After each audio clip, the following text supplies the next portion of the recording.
Thank you, Mr. Lieutenant Governor. I've got no problem with being Christ-like.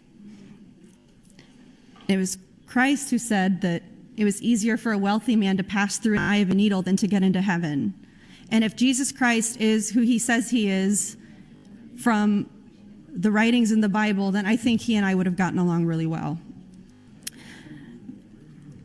We got to be realistic about this. The idea that this tax credit is going to be accessed by middle-income Nebraskans and that this is going to give an opportunity to play in the same space as wealthy people isn't realistic. It's not realistic. The whole tax credit, the whole $5 million cap of the tax credit is going to be gone by noon on January 1st every year because there's wealthy corporations and people that pay other wealthy people to do their taxes for them, and all of the value of that credit's going to get eaten up on day one.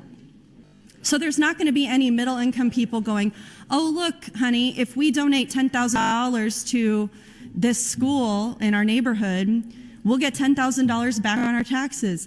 There's no middle-income person that thinks that way.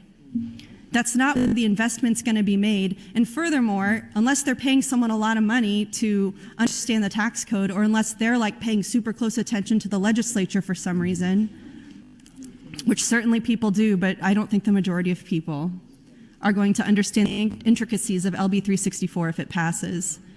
They're not going to be there with their finger on the button at 8 a.m. on January 1st to get that tax credit.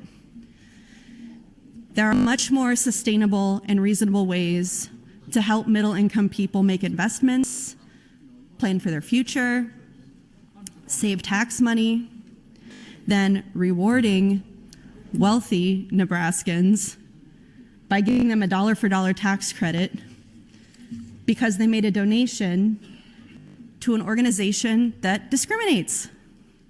And yes, I will sign on to any bill that says we're not going to discriminate. If we say it can't happen in private schools, that sounds great. Most public schools already have a non-discrimination clause. A lot of private schools do too. In my district, Brownell Talbot is the only private school that I could find in Nebraska that explicitly said they don't discriminate against people based on their gender identity or sexual orientation. Just one. And I'm open to being corrected. I mean, if there are more, I've been looking, but I haven't been able to find any of them. There's nothing wrong with private schools having their own policies. There's nothing wrong with wanting to send your children to a school that affirms your religious beliefs. That's not what LB364 is about, and that's not what the basis of my opposition is about. My opposition is saying you cannot incentivize the giving to these discriminatory organizations with a dollar-for-dollar tax credit. You can't say to somebody, if you give $10,000 to go into this pot that's going to be given right back to this school that says gay kids are going to hell and they need conversion therapy, you don't get to ask the taxpayers for all that money back. Nebraskans, all of you are going to pay for this.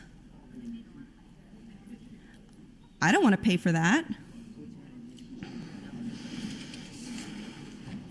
Another policy at Lincoln Christian School says, all students enrolled or who hope to be enrolled at Lincoln Christian School are expected to refrain from certain activities and behaviors, including but not limited to homosexual or transgender activity, profession of homosexuality or bisexuality, sexting, and it says a decision to enroll or not enroll or expel any student will be done after a discussion with the student's parents, local church, and the Lincoln Christian School superintendent.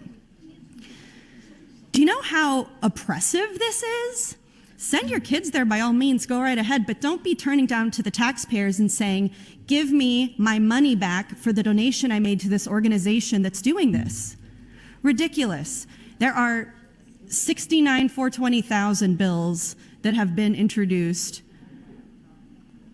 to help people who are suffering, to help people who are marginalized, as Christ would have taught us to do. This bill is about donations, and this is going to be my last time talking on this round of the mic because I would like to get to a vote on AM 1051 and then pick it up after that. Thank you, Mr. Lieutenant Governor.